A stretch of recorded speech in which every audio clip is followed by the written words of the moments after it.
we were lucky enough to have somebody like Beagle around who was just filming everything, and I think, sometimes if it's skateboarding, if it's that night out, if you're on tour, you're at, a bar, whatever it might be, Beagle always had his camera out.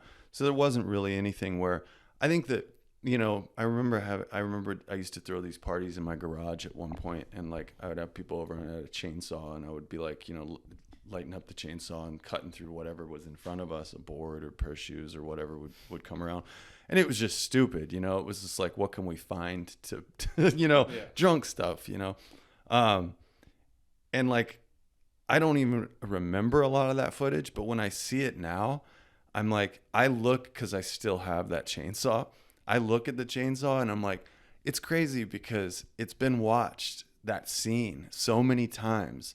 And to me, I'm kind of like, this is like a little relic for me, So I guess it's like, I didn't realize what it was doing, like, or I think that at a time when we had been successful at skating, and we like, it was like at that era, around like 99, 2000, 2001, Baker was starting and all that. I think the biggest concern was, like, can we make a better video part? Like, can people, like that was the main concern, was like, can you put together a better video part than your last one? All the other stuff in between was like, it could go with or without that. But in hindsight, it made it like, it was all of those things in between the tricks. And that's why I think that Baker and that whole era, stood out from everything that was going on at the time, was because it was the in-between moments of skateboarding and who those people were, and people from all over the world, like, that were around that age, could look at that and go like, I might be in, Rio, Brazil, and there's a crew of kids that's going like, they may not be the best at skating, but they have friendship. They have like, they were able to be inspired and motivated by that. You know what I mean? Like, so I think that it was less about what the tricks were, and it was more about just the bond that we all had.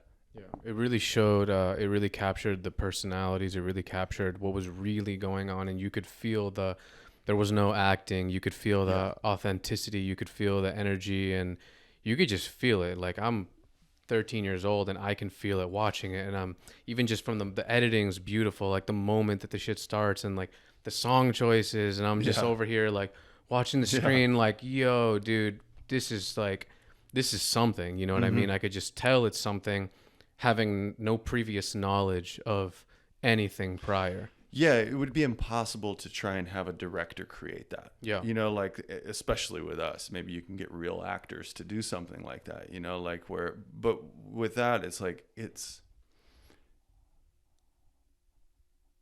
it feels cool to be able to have had that time in our lives to where, like, like, you guys are doing a cool podcast and you're doing something that's special. And for you to be able to, like, I meet a lot of people that are like, they're doing things inside of skateboarding and outside of skateboarding that grew up during that era. And I'm just like, yeah, it like, it makes me happy when I meet people like that are like, hey, like that, I grew up on that, and here's what I, like, got into. Yeah. So it's cool. Yeah. But I think, at that time, what, like, a lot of people, maybe not a lot, I remember catching a little bit of heat for it being something outside of skateboarding. Because really? remember that era, it was like, going from the 90s into the early 2000s, it was like, it was all about the skate video part. There was less personality in the videos and things like that. And then, there were other companies or other people out there, but it was kind of like, I don't know, there was a little bit of people just wanted to see one thing. Yeah. You know what I mean? And I think that's the beauty. I think that's the beauty of skateboarding, is that there is no, like, I mean, there's contests and there's the X Games and there's the Olympics and all that stuff now. But like, you have your favorite skater for a reason, and it doesn't have to be based on a point system, right? Like, you know, when you look at, and I think that's the biggest thing that differentiates it between sports. To me, it's an art, right? Like, if you like a person, it doesn't really matter how good they are. You like the way they do what they're doing. So to me, it's like having a, you know, it's like having a favorite painter versus having a favorite sports, you know, like idol or whatever. It's not something you can really measure. You can't quantify it, right? Like, so I liked the way Nadas and Gons did their grip tape.